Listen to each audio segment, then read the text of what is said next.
Our first guest is the undisputed queen bee of rock and roll, whether as part of a rock supergroup or as an acclaimed solo artist. She has topped charts, toured the world and started both musical and style trends. But none of this would have happened had it not been for her joining one of the most famous rock and roll bands in history. You can go your own way.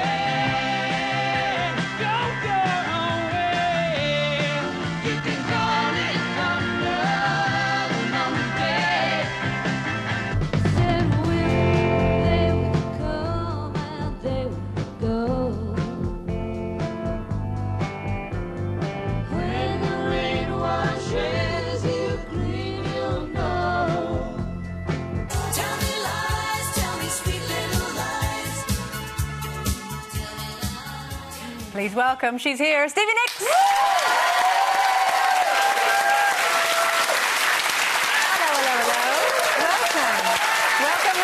It is lovely to have you here. Now, we mentioned there just at the top that obviously all this global success that you had may not have happened if you hadn't joined Fleetwood Mac. How did that come about, you joining the band in the first place?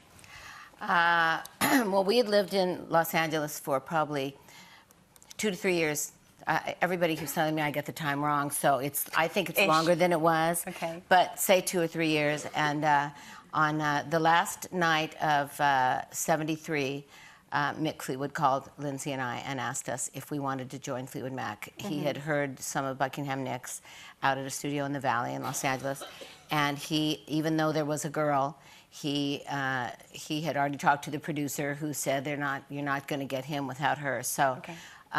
And they made the decision, you know, that we would all have dinner with Chris, and Christine would make the decision. Okay. If she and I got along, she could make the decision whether or not we would do it, because that would make 2 girls in the band. So it would be up to her.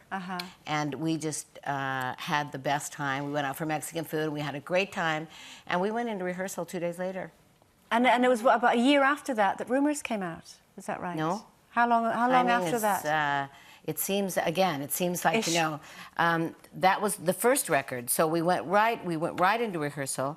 We rehearsed for 6 weeks. We went right into recording, where we were getting paid $200 a week apiece, and then $400 a week apiece. So we went from starving poor to hugely rich.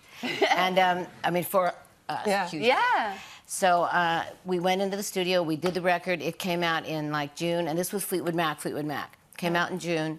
We went on the road, July, August, September. When we got home, Lindsay and I were together a millionaire. So I gave notice in a restaurant the first week of January.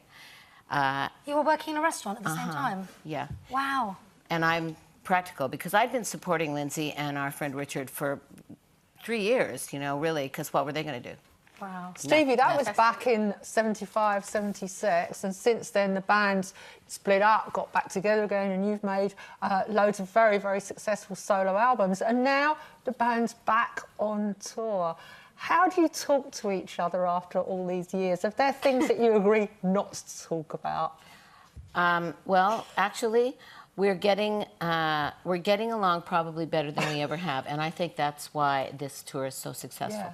Because about a year and a half ago, I had a talk with Lindsay. Yep. I had the everything I wanted to say to you for 35 years. Oh, brilliant. How long did it take, Stevie? And I started 1968. Yeah. And this was only a year and a half ago. And I worked up from before we ever even moved to from San Francisco to LA. Yep. I started with he cut my fingernail off once because he decided that I should practice guitar more. That was not a good move on his part. And we went from there all the way up until now, until a year and a half ago. And I said, you know, do you remember how funny and sweet we were? Do you remember how cute we were? Do you remember how when we walked in the room, we were a power couple? The loving thing that we gave out? And do you know how long it's been since we have not been that power couple? And if we're going to do this again, we have got to go back to. And what did he say? What did he say? He was very quiet. I'll bet he was. He was. It was a solid hour and a half where I never stopped talking. Stevie, how do you think you were able to do that? Because most people would just not be able to face each other, work together ever again. What's so special? Well, I just said, Is it We a should work professional- together again. We professional should. respect? What do we have? We worked from 68 till 75, you and I, in a band by ourselves, killing ourselves. We, you know, and then we joined Fleetwood Mac and worked from 1975 until the talk was 2011, until 2011. And so what are we going to just throw that all out the window and just go off and do our own thing and never, is this just going to end because we can't forgive each other for all those years? So I think we need to forgive each other, and now the ball is in your court. So right now, is it still? Do you still feel excited by it as you did then? Has it come to a point where you go? Well, it's much wow. better now. There you go. Since the talk.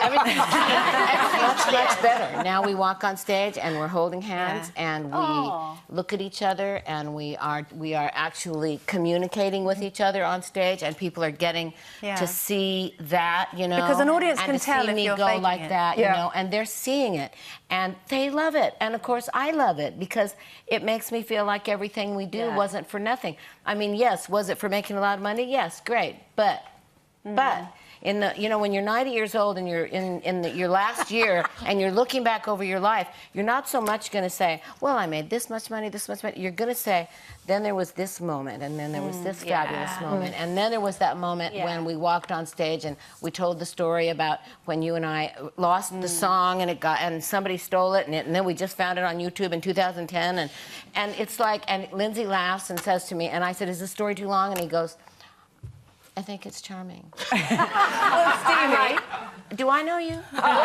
Stevie, it's interesting. Who are you? It's interesting that you talk about all these golden moments because you've got together with an absolute legend who is Dave Stewart, and you've put a wonderful film together. We've got, before we ask you a bit about it, we have got a little bit of you lay just to show you. This is the two of you just basically looking back at the awesome career that both of you have had. This is the most fun thing I ever did in my life. This is the best year of my life. What exactly are people going to get out of this film? I think that you're going to love it because it's a year at my house, and you're going to get to. When did you You're going to make this, in Stevie? 2010. Yeah. So we're going to see inside your house. You are. You let a camera every day crew for 10 months. Why did you decide to do that? Because you're I wanted to notoriously leave it private. behind. I wanted to have something sacred to leave behind to all the little rock stars that would be and come behind us. And obviously, because obviously we're seeing all the clips there of some iconic moments throughout your life and career.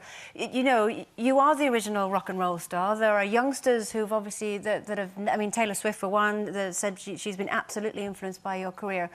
I've heard say that you would love the ones that are slightly coming off the rails just to listen to you a little bit more. What sort of advice would you like to give the ones who are losing their way?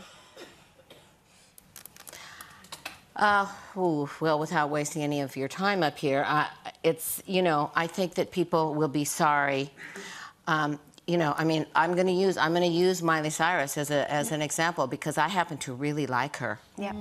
And I happen to think that she, unlike some of the other rock and roll / actresses that we are always worried about, I think Miley has the possibility and ability to become a great actress and a great singer and probably a great songwriter and go on until she's my age.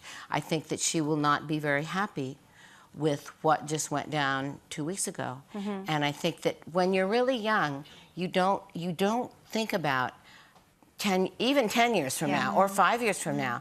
And I actually didn't either, you know, but I was more, I was really focused. I was really focused on who I wanted to be and what I wanted to be. And I knew I was going to be in this business for a long time.